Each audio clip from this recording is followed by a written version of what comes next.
ప్రభు అయిన యేసుక్రీస్తు వారి నామంన మీకందరికీ శుభాభివందనాలు తెలియజేస్తున్నాను ప్రియులారా. ఫిబ్రవరి మాసం అంతట్లో దేవుని కాపుదల కొరకు ప్రార్థన చేసుకుందాం.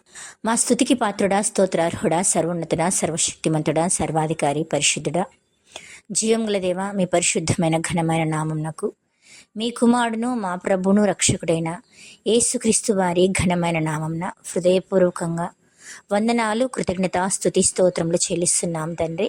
మీ అపారమైన ప్రేమను బట్టి, ఉన్నతమైన కృపను బట్టి మమ్మల్ని అందరినీ జనవరి మాసమంతట్లో మీ కాపుదలలో, మీ భద్రతలో మమ్మల్ని సురక్షితంగా రక్షించి కాపాడి మాకు ఆయుష్ ఇచ్చి ఆరోగ్యం ఇచ్చి ఈ నూతన మాసంలో నాయన ఫిబ్రవరి మొదటి దినాన మమ్మల్ని అందరినీ సజీవులుగా నిలిపిన విధానాన్ని బట్టి వందనాలు, స్తోత్రాలు తండ్రి. మీరు చేసిన మేళ్లకు, ఉపకారములకు నాయన మా జీవితకాలం అంతా నాయన మీ కొరకు నమ్మకంగా, యోగ్యంగా జీవించుటకు మీ కృపను ప్రసాదించమని ప్రాధేయపడుతున్నాం తండ్రి. ఏమాత్రము అర్హత, యోగ్యత లేకపోయినప్పటికీ మీ ఉచితమైన కృప చేత, మీ వాత్సల్యం చేత నాయన, మీ కృపా బాహుల్యము చేత మమ్మల్ని అందరినీ ఈ రీతిగా జ్ఞాపకం చేసుకున్నారు. వందనాలు, స్తోత్రాలు తండ్రి.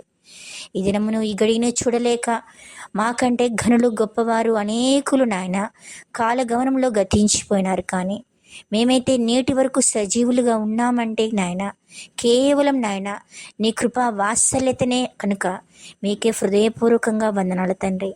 మీరెంతైనా నమ్మదగిన దేవుడు కనుక నాయన మా పట్ల మీ కృపను నాయన మీరు కనపరుస్తున్నందుకు వందనాలు, స్తోత్రాలు తండ్రి. గత మాసం అంతట్లో నాయన మా కార్యక్రమాల్లో, మా ప్రయాణాల్లో మీరు ఎంతగానో సహాయం చేసినందుకు మీకే వందనాలు, స్తోత్రాలు తండ్రి. మీ చిత్తమైతే ఈ మాసం అంతట్లో నాయన మమ్ములను, మా కుటుంబాలను మీ కృపగల హస్తంలోకి అప్పగిస్తున్నాం తండ్రి.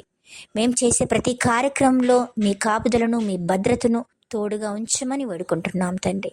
మీ బలమైన హస్తముల క్రింద మా కుటుంబాలు సురక్షితంగా జీవించుటకు, నీ కొరకు నమ్మకంగా బ్రతుకుటకు నాయన మీరిచ్చినటువంటి పనిని మా జీవిత కాలంలో నెరవేర్చి భలా నమ్మకమైన దాసుడా, దాసురాల అన్న సాక్ష్యాన్ని పొందుకొని లోకంలో నాయన మీ కొరకు ఉన్నతంగా బ్రతుకుటకు మీ కృపను ప్రసాదించమని ప్రాధేయపడుతూ మీరు చేసిన సమస్తమైన మేలులకు హృదయపూర్వకంగా వందనాలు చెల్లిస్తూ ఈ మాసమంతట్లో నాయన మీ ఆశ్చర్యకరమైన సహాయం చేత మమ్మల్ని, మా కుటుంబాలను ప్రతి వ్యాధి బాధల నుంచి, ఇబ్బందుల నుంచి, సమస్యల నుంచి విడుదలిచ్చి కుటుంబాలకి నెమ్మదిని, శాంతిని, సమాధానమును అనుగ్రహించమని కోరుకుంటూ యేసుక్రీస్తు వారి సర్వశక్తి గల శ్రేష్టమైన ఉన్నతమైన నామంన ప్రార్థించి అడిగి పొందుకొని ఉన్నాము తండ్రి, ఆమేన్. మీకందరికీ మన ప్రభువును రక్షకుడైన యేసుక్రీస్తు వారి పేర వందనాలు తెలియజేస్తున్నాను ప్రియులారా. Thank you.